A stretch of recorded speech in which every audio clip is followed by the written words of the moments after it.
Hello and welcome back to another video on the Skripting tutorial channel. Today we're going to be looking at functions, how to use them, how to create them and how to call them. Basically, functions allow you to create cleaner code, runs faster and just overall better code. Basically, you can group code together into a function and then you can call this function in multiple places rather than write the same code over and over again.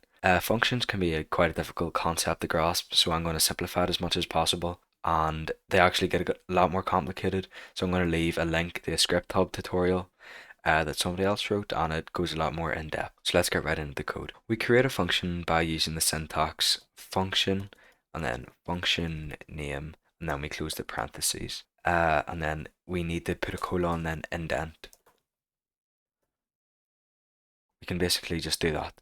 Within the brackets, we can include parameters. So this allows us to pass in data while calling the function to be used within the function. So for example, if we create a function, say hello, we can include the player. So basically this p is a new local variable we've just created, which we can use, oh I spelled it wrong, which we can use within the function, and this is the type. So you could do integer, inventory, whatever, it doesn't matter. Well, it does matter, it has to be specific, it has to be the right type.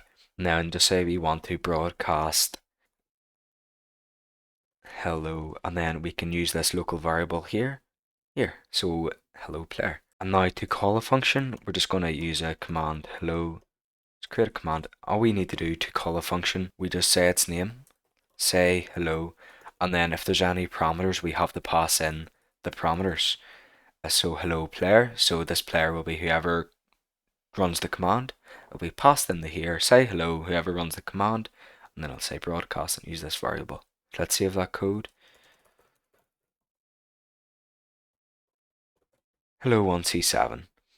If you did find this tutorial useful, please like and subscribe for more.